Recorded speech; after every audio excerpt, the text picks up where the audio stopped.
Hi, it's Iona here at Wren House Studio, and we are walking around the year.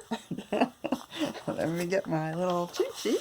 We're walking around the circadian calendar, we could call it, of the year, looking at keywords that focus our attention moon month by moon month. And currently, we're looking at the energy of love.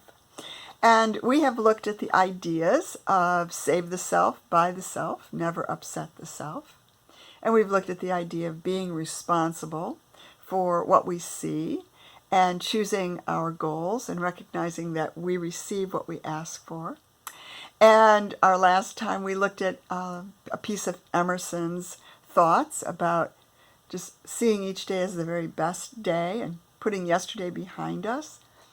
And to continue with the idea of love as an energy rather than love as an emotion. You know, when we fall in love, when we are attracted to somebody, that's a very different quality of love than what we're looking at here. We're looking at what our heart opens to through our creative expression of. And that's different. And love is always like, huh? How does that work? And where does it go from here? And how is it sustained? And who cares what we love? And so on and so forth. I mean, there's just so many ways that we can put a damper on the energy or resist it in some way in our own lives. Sometimes we think that life has to be suffering. It has to be hard. We have to, fall down and pick ourselves up and fall down and pick ourselves up. And indeed we do. Indeed we do. There's never going to be a time when we're not prone to going down on our knees and screaming, "Uncle, uncle, I can't take this anymore." And yet, as creatives, we give ourselves permission to, okay, I tripped, I fell, but I can get back up again. So I've got a couple little visual images. We're looking at postcards these days, these little small images. And here's another one that harkens back to the idea of being afraid to be visible. And I got some really great emails and text messages and comments about fear of visibility. And they really warrant our respect, our fear of visibility. One of the things I learned in working with a global group of women in studying the idea of where the feminine energies have gotten pushed down and pushed away and maligned, one of the things that we learned is that it's actually in our genes to be concerned about being too visible. Certainly there are some of us who are willing to just jump out there and be on stage, and most likely we're a Leo in some capacity or another, but others have tremendous gifts to share and don't know how to get out there and do it. So I like this little image that came up in my series, 365 Days of I Am Empty. I am empty of preconceived ideas. I am empty of knowing what's going to happen next. I am empty of thinking I can make something happen. I am empty. And there's a little equation that goes along with that perhaps I'll share in one of the upcoming videos that I think is just absolutely poetic genius.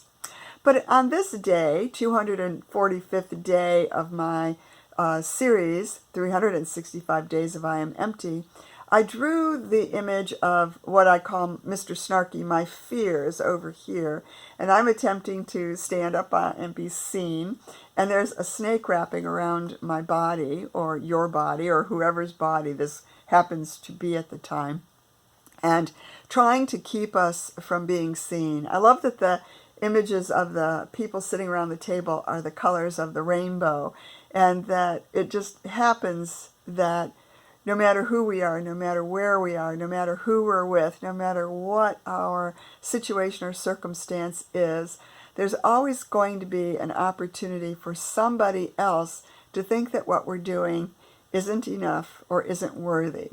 There you go.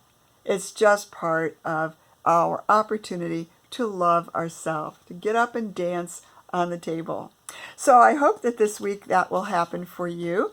This is a second postcard that I wanted to share. This is the following day's postcard, and it shows the figure engulfing the earth in a beautiful hug, and just really being above and beyond the need to feel that we're going to get judged or pushed off the table if we show ourselves too readily.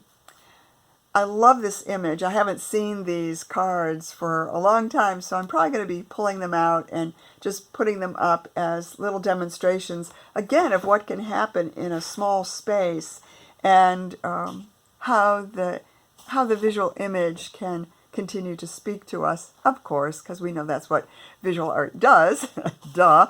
But in the love cycle, it's really cool to look at what we might have forgotten that we love, as we spoke about in the last video, and see this as the very best day, as Emerson reminds, and to save the self by the self and never upset the self, and to recognize that you're responsible for what you see, and you choose the goals, and you allow them to come to meet you. And everything that you put your focus on is coming to meet you, is coming to meet me, is coming to meet us. So let's make it the best day. Let's love it.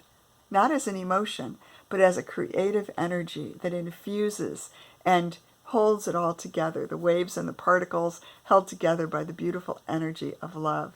Thanks so much for being here. Like it, subscribe to it, and come back. Great you're here.